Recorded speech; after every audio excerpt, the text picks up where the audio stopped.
Uhum. Olho no Olho. Notícia FM.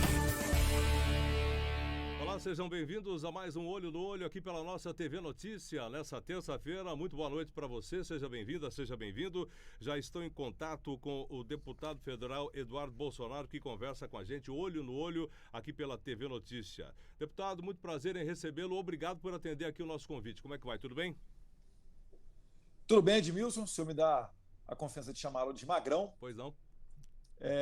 A satisfação estar aqui com vocês. Eu que agradeço a oportunidade e falar com todo o povo aí de Americana, Santa Bárbara do Oeste e região de Campinas. Tá certo. O senhor sabe que o senhor foi o segundo mais votado aqui na cidade americana, né? O pessoal me cobra sempre aqui, porque eu não consigo trazer o deputado para falar com a gente aqui, já que levou tantos votos aqui da cidade.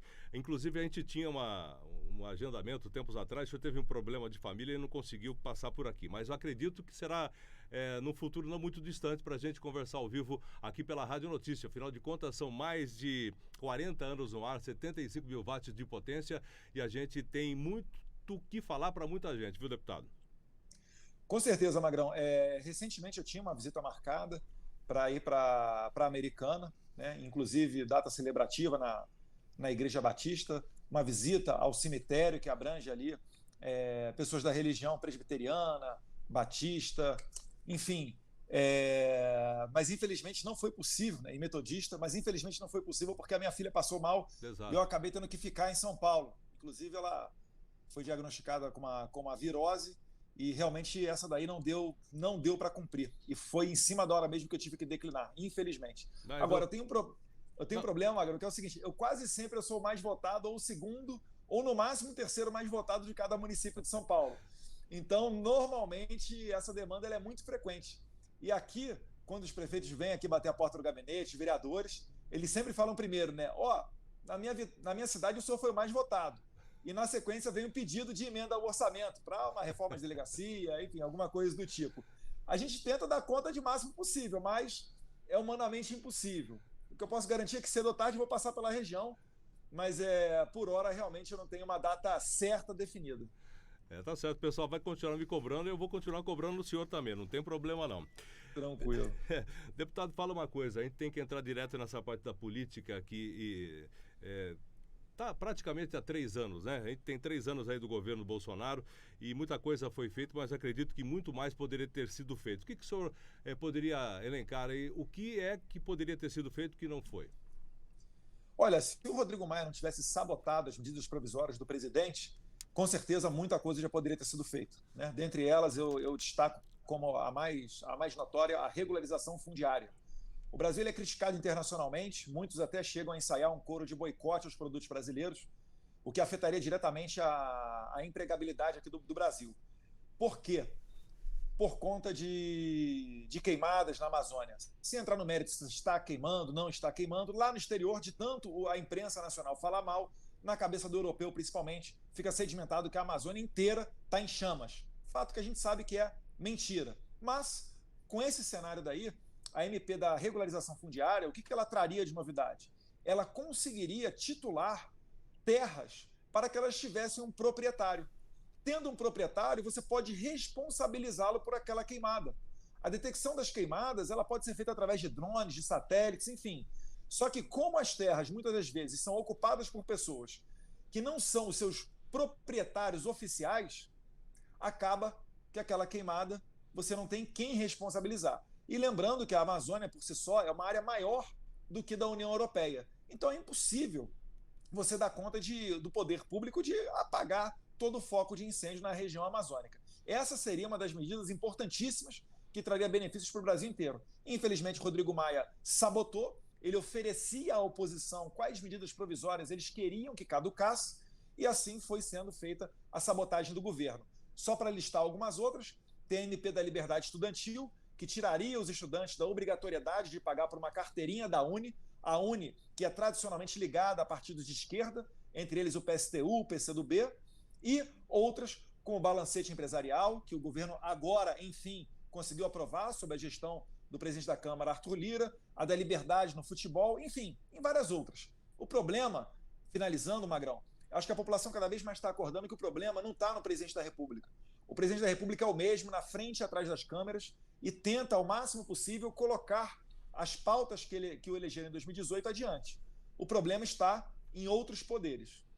Tá, o pessoal critica bastante aqui a minha posição no Jornal da Notícia, porque, obviamente, eu tenho uma memória muito boa, né? Eu acompanho a política há muito mais tempo, sou mais velho que o senhor, inclusive, estou com 59 anos, e eu sei, né, desde os anos 70, quando as coisas começaram a mudar, a gente tinha uma esperança de um país melhor, de um futuro chegar para uma nova geração, isso foi mudando e não aconteceu absolutamente nada, a não ser agora, depois da entrada do presidente Bolsonaro. Obviamente que o pessoal não aceitou a derrota nas últimas eleições.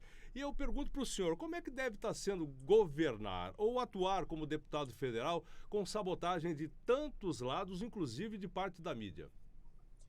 Magrão, a gente joga um jogo democrático. Na democracia, nem sempre as coisas andam na velocidade com a qual nós gostaríamos. Porém, o que a gente pode fazer? Na medida do possível, dentro de um jogo saudável político, sem fazer mensalão, sem comprar votos no Congresso através de escândalos de corrupção, como foi o Petrolão, tentar levar as nossas pautas adiante. Muitas delas o governo tem sucesso, em outras, infelizmente, não. A gente tem também que passar para a população por que isso não vai à frente. Foi nos dado uma missão em 2018. Ou a gente cumpre, ou se não cumprir, a gente fala o porquê não cumpriu.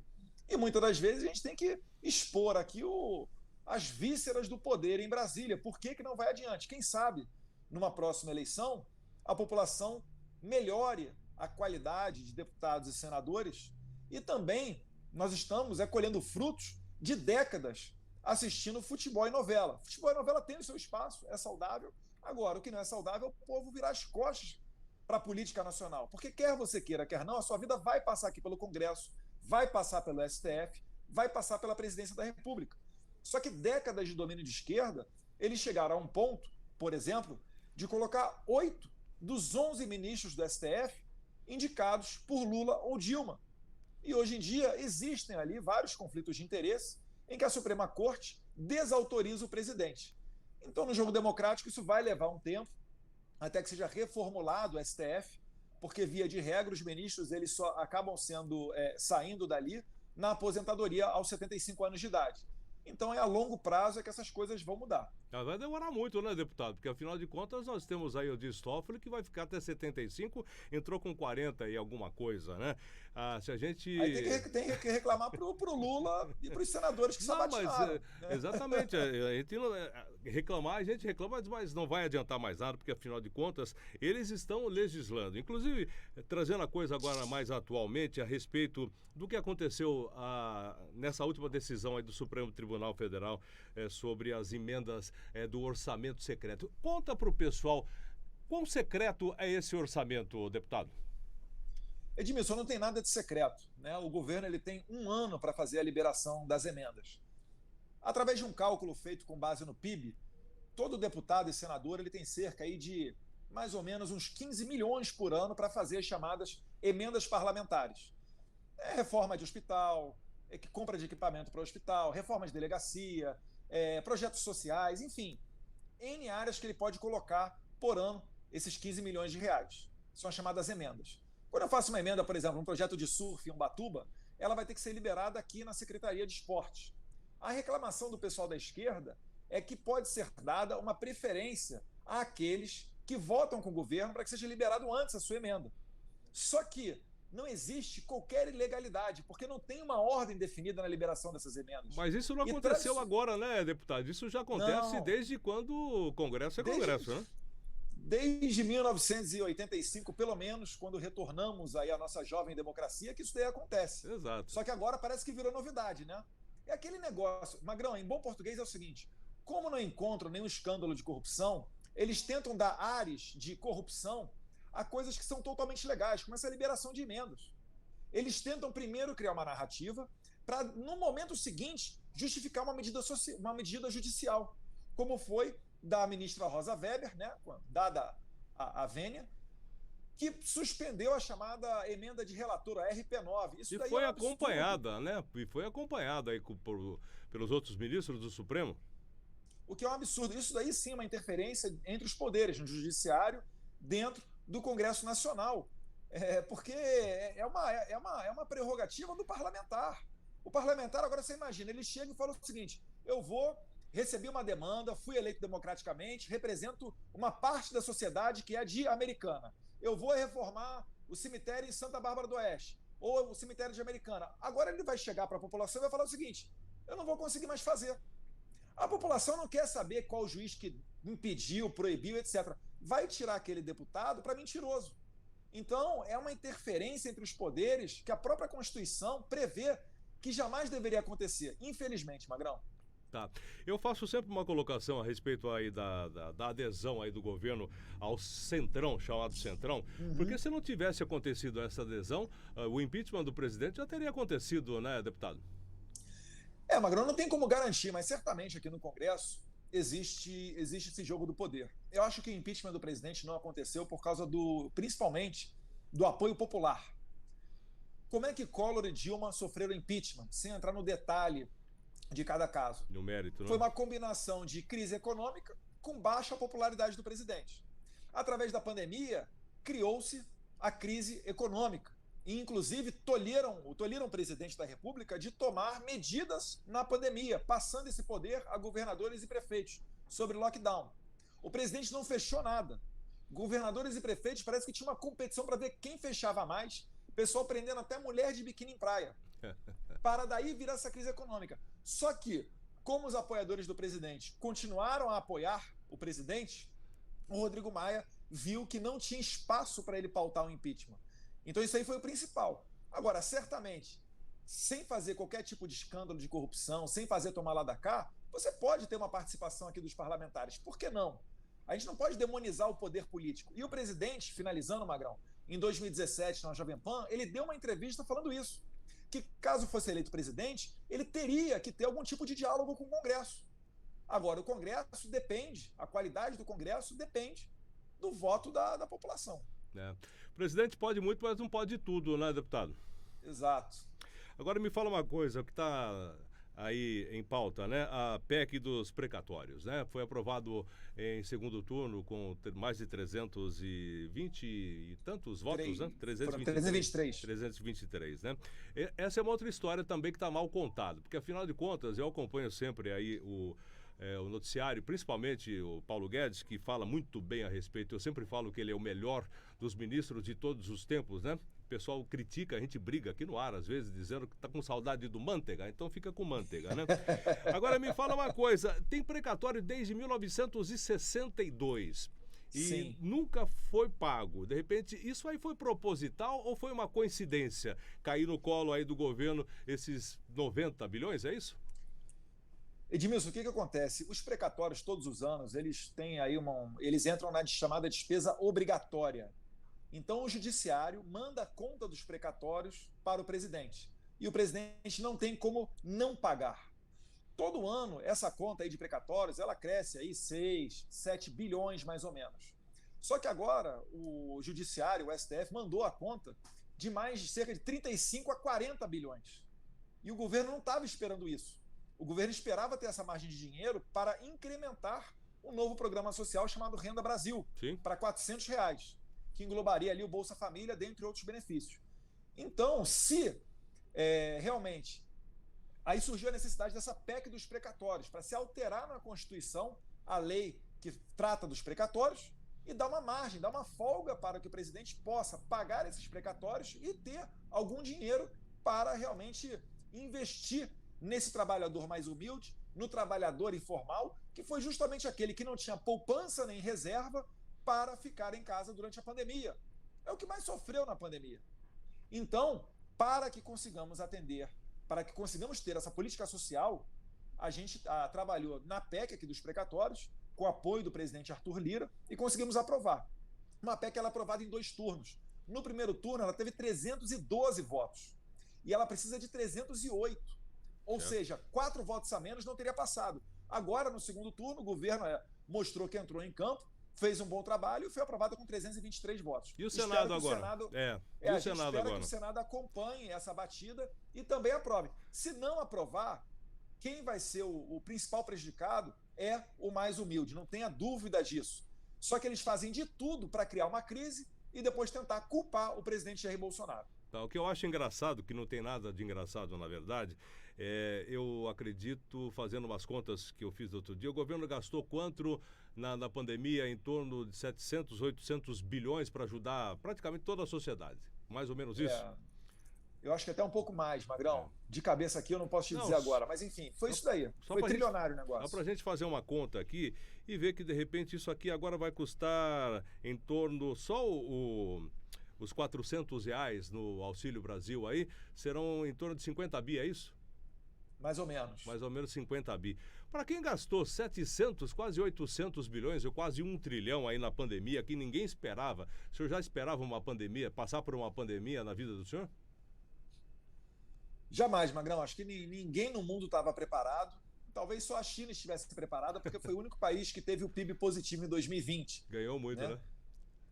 E o médico que denunciou o início da pandemia, ele acabou sendo preso. Depois ele saiu mediante assinando um comprometimento de que não continuaria a espalhar fake news pelo WhatsApp, mas ele continuou falando dos perigos do que ele chamou de SARS-CoV-2, que hoje a gente conhece como Covid. E depois ele veio a falecer, imagine só, né, da própria Covid, aos 30 e poucos anos de idade. Uma coincidência dessas da vida, mas que ocorreu lá na China. Ninguém se prepara para uma pandemia, é muito difícil. Agora, o governo ele sempre tenta preservar a questão do teto dos gastos públicos, para dar confiança que as nossas contas aqui em casa elas vão seguir saudáveis. E esse é o clima que mantém o investidor internacional colocando o dinheiro dele aqui no Brasil, inclusive o próprio brasileiro. Porque se não tiver essa responsabilidade, a tendência é que ele fuja daqui, ele vá investir e colocar o seu dinheiro em outro local. Não, fica à vontade. Mas no Brasil, o que se fala aqui nos corredores do Congresso é que é muito difícil essa política com o aumento do precatórios. É difícil você não ter esse olhar mais social para as pessoas mais humildes que estão passando fome. Então a gente fica aqui numa encruzilhada muito difícil e a gente vai no limite, né? Então o norte ali que o Paulo Guedes dá, o limite que ele nos dá na questão econômica, nós aqui do lado político, a gente tenta aproveitar ao máximo.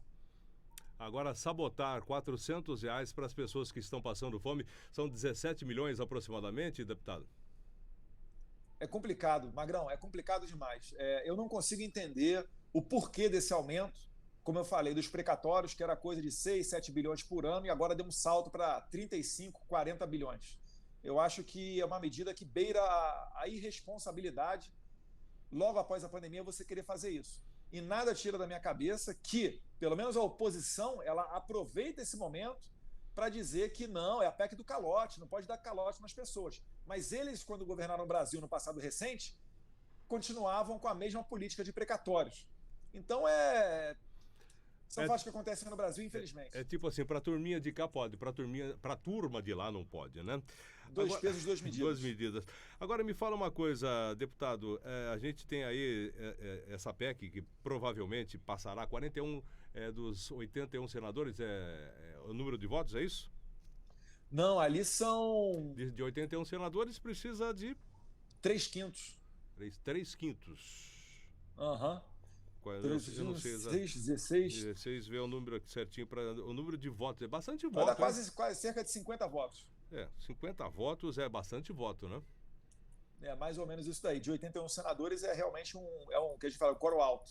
Foram qualificados. Agora, se não passa, esse povo morre de fome, entre aspas, vamos colocar assim, e isso vai ser usado contra o presidente Bolsonaro e o governo, enfim, nas próximas eleições. Com certeza, Magrão, essa é a estratégia deles, né? A esquerda, vale lembrar que por onde ela passou, ela assassinou diversas pessoas. Com Mao Tse-tung, os cálculos são cerca de 60 milhões na China, você tem cerca de 40 milhões de assassinatos nos gulags, dentre outras, o Holodomor, promovido por Stalin na União Soviética, tem Pol Pot, Fidel Castro, Chávez, enfim. A esquerda nunca se preocupou que algumas pessoas morressem para que ela chegasse ao poder. Pode ver, ontem estava o PT parabenizando o novo presidente Noriega dos presidenciáveis de oposição. Então ele prendeu 7, sobrou quem? Sobrou só ele. Acabou sendo reeleito. E o PT vai lá e dá parabéns, fala que é uma festa da democracia, reeleito democraticamente. Então, da esquerda, a gente não pode esperar nada. A gente tem que aproveitar o máximo de canais possíveis, como esse espaço, Magrão, que eu te agradeço que você está permitindo que eu use, para desvendar a estratégia deles. Mais uma vez, são 3 anos de governo sem qualquer escândalo de corrupção. Ministros como Tarcísio, Paulo Guedes, o primeiro ministro verdadeiramente liberal, com poder de botar adiante as suas agendas. Enfim, é o Dream Team dos ministros. A gente não vai ter outra oportunidade igual a essa. E se o PT retornar, eles já disseram para que eles vêm. Eles vêm para regulamentar a mídia, eles vêm para perseguir opositores, eles batem palma quando algum tribunal prende político ou jornalista por falar. Então eles vão voltar no PT 2.0. Deputado, o senhor falou uma coisa muito importante, né? A respeito da mídia. O senhor acredita que essa campanha que vem sendo orquestrada já faz muito tempo, desde a entrada do governo, né? Pela principal emissora de televisão e também por um dos principais jornais aqui, vai ter um resultado positivo? Por quê? As fake news que veio através do Alexandre de Moraes, que não consta no Código Penal, para a gente só começar a discussão. Prenderam e já soltaram, ainda bem que soltaram aí o deputado, mas não era nem para ter sido preso. O Roberto Jefferson continua preso. Teve também um jornalista, o Eustáquio, continua preso, mas quase morreu dentro da cadeia. Onde é que a gente vai parar dessa maneira com o Supremo Tribunal Federal? Não tem ninguém que possa fazer alguma coisa? Tem, Magrão. Nessa questão dos freios e contrapesos, quem poderia colocar um limite no STF seria o Senado Federal, porque são eles, os senadores, os capazes de fazer os processos de impeachment contra ministros da Suprema Corte. Quando o STF viu que isso não seria possível, logicamente eles ficam mais à vontade para fazer esse tipo de política. Não tem nenhum jurista que elogie, pelo menos eu não vi, que elogiou a juridicidade da prisão do deputado Daniel Silveira, ou do jornalista Oswaldo Eustáquio, ou agora da ordem de prisão contra o jornalista Alan dos Santos, que está nos Estados Unidos. Para que as pessoas entendam, nunca nesse país uma pessoa foi presa por qualquer tipo de crime de palavra. Quando você xinga alguém, quando você comete um crime de palavra, normalmente é uma ameaça, é um crime contra a honra, calúnia, difamação, injúria. Isso daí não dá prisão no Brasil. Agora, tentam enquadrar como se fosse um crime contra as instituições, contra a democracia. Meu Deus do céu, é claro, óbvio e notório que, ainda que quisesse, nenhum desses que estão presos teriam condição de dar qualquer tipo de golpe de Estado que seja. São pessoas desconhecidas do público, são pessoas que não estão pegando em armas ou qualquer coisa do tipo. Se tivesse, Magrão, qualquer conversa do Roberto Jefferson, do Daniel Silveira, do Oswaldo Eustáquio, qualquer tipo de conversa falando em organizar um grupo armado, isso já teria sido vazado para a imprensa. Porque fatos muito menos graves já vazaram. A minha conversa apresentando o Luciano Hang para o Alan dos Santos foi vazada e não tem nada de legal naquilo dali. Inclusive, eu estou processando não só a Rede Globo por ter dado notoriedade a essa matéria, mas também o Renan Calheiros, que é o senador da CPI, que quebrou o sigilo do Alan dos Santos e é o responsável por esses vazamentos, por esse jogo juntinho com a Rede Globo. Então a gente vai também tendo aqui, utilizando aquilo que nós temos ao nosso dispor para lutar contra esse pessoal. Agora, não se engane, depois de 30 anos de domínio de esquerda, essas lutas elas vão durar um bom tempo ainda. Não vai ser tão fácil, né? Agora, a respeito das fake news e a respeito também das mídias sociais para a eleição do próximo ano. O senhor acredita que muita gente pode ser presa, inclusive, que muitos conteúdos vão ser derrubados aí, tanto pelo Google, pelo Facebook e por aí vai? Instagram? Com certeza, Magrão. O governo mandou a medida provisória da liberdade na internet. Infelizmente, numa atitude inédita, o presidente da casa, o senador Rodrigo Pacheco, devolveu essa medida, não sei sobre quais argumentos técnicos que ele utilizou, mas devolveu essa medida falando que ela não era, eu vi na imprensa pelo menos, falando que não era urgente. Só não é urgente para ele, que não está sendo bloqueado pelas redes sociais. Para nós conservadores, que diariamente somos não só bloqueados, como também sofremos o chamado shadow ban, que é a redução no número de pessoas que veem os seus posts, para nós essa questão é urgente. E vai ocorrer aqui no Brasil o que ocorreu nos Estados Unidos, né? Que é a literal redução de alcance e bloqueio das contas dos nossos candidatos, dos nossos apoiadores. Isso vai ocorrer. Como é que a gente luta contra isso? Primeiro, quem tem condição é deixar preparado um advogado. Segundo, diversificando as redes sociais. Eu criei uma conta no Getter, né, uma nova rede social, GETTR é o nome dessa rede social, no Parler E estou vendo outras redes sociais aqui para conseguir não ficar somente com as redes tradicionais, porque eu sei que eu vou ser bloqueado. Na verdade, nós já somos. E olha que eu sou deputado federal. Eu tenho na Constituição a imunidade parlamentar sobre opiniões, palavras e votos. Eu entro com a ação na justiça e às vezes eu perco essas ações. O juiz dá razão ao Facebook quando eu sou bloqueado. É impressionante, porque para que entendam, Edmilson, finalizando aqui rapidinho. Fique à vontade. Todos nós, Magrão, nós temos as garantias fundamentais que estão no artigo 5º, como por exemplo o direito de ir e vir.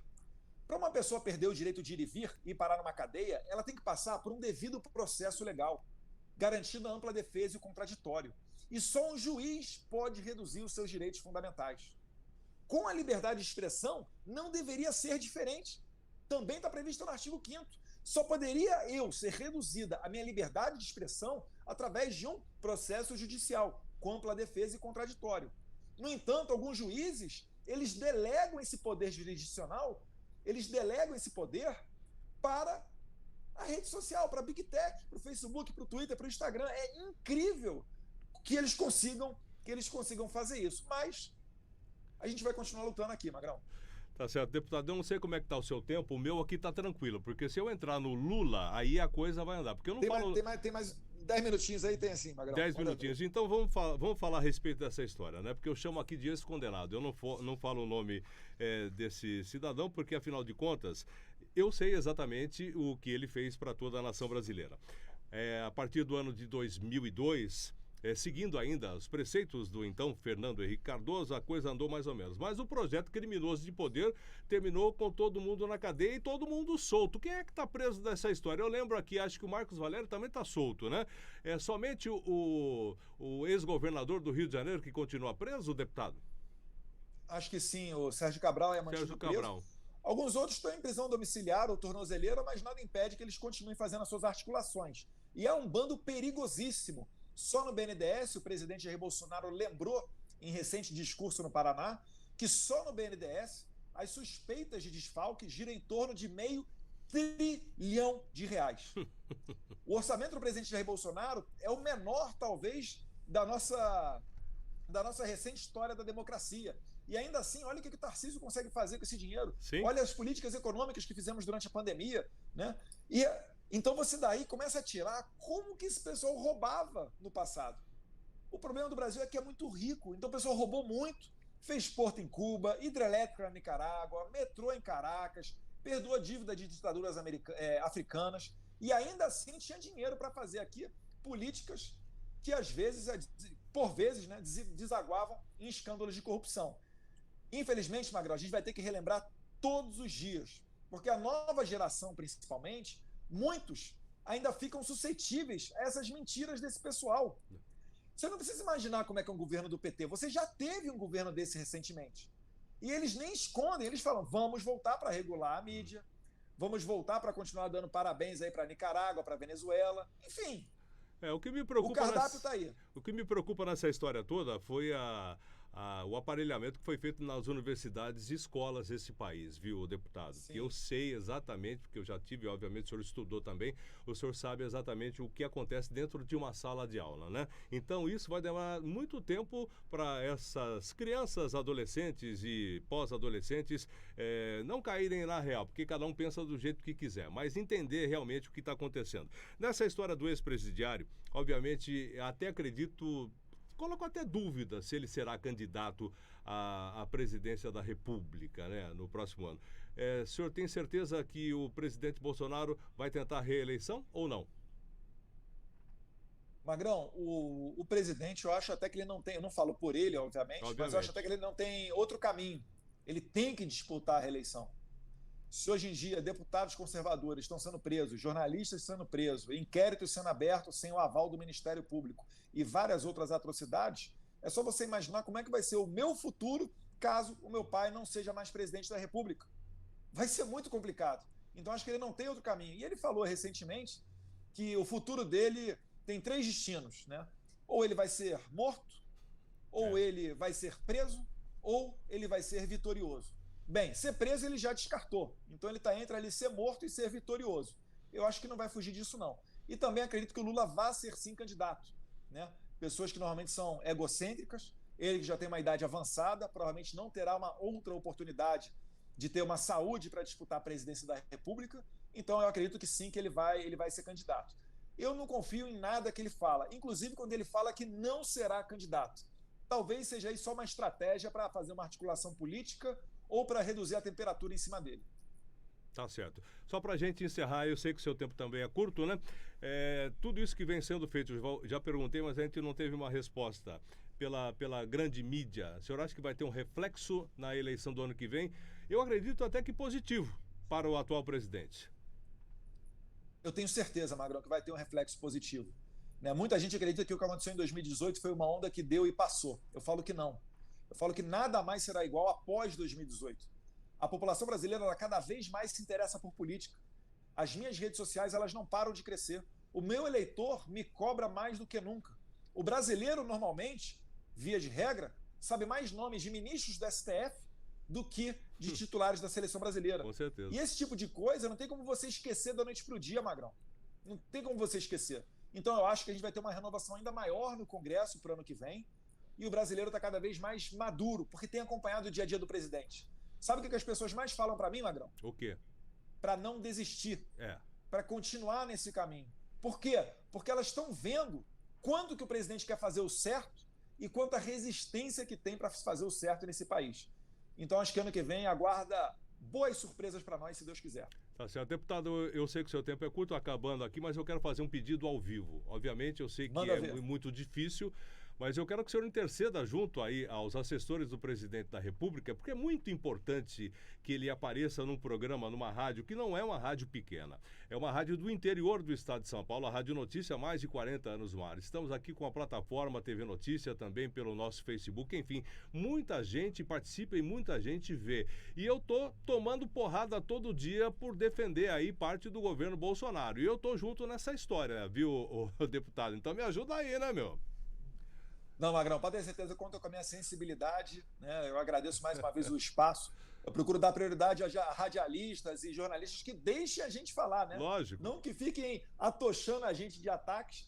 Então, pode ter certeza que vou me movimentar aqui para ver se o presidente fala com o senhor. O presidente, que inclusive a comunicação do governo é muito criticada, mas que voltou agora, há pouco tempo, a fazer, né, esse tipo de contato com radialistas, imprensas menores, mas locais. Que foi a maneira pela qual ele foi eleito. Exatamente, Vale lembrar que quando o Jair Bolsonaro era o louco, né, era o racista, o homofóbico, o que ele fez? Ele começou a percorrer o Brasil, indo principalmente no interior, e muito frequentemente para rádios. Eu lembro que quando eu acompanhava ele, quando eu tinha oportunidade, era 6, 5h30 da manhã, começava o dia numa rádio. E quando ele fala numa rádio, que deixa ele falar, que são rádios que não recebem dinheiro público e tem muito mais independência, as pessoas realizavam que, de fato, aquele Jair Bolsonaro não é tão louco assim, até que eu concordo com ele. Então, quando veio a máquina de moer da Globo durante a campanha, muita gente já tinha ouvido a verdade através da boca do próprio presidente. Então, conta comigo para aproveitar mais esse canal de comunicação, Magrão. Tá certo. Deputado, agradeço imensamente a sua participação. Muito obrigado por atender aqui o nosso convite. Uma boa noite para o senhor e até uma próxima oportunidade que não seja muito longa, muito distante, tá? Deus quiser, Magrão, a próxima vez vai ser pessoalmente. Um abraço então a todos os ouvintes, fiquem com Deus. Ok, muito obrigado. Bom, pessoal, chegando ao final de mais uma entrevista aqui no nosso Olho no Olho, hoje com o deputado federal Eduardo Bolsonaro. Na próxima terça-feira, sempre mais uma participação para você. Fique ligado, fique com a gente, Olho no Olho, aqui pela TV Notícia. Tchau.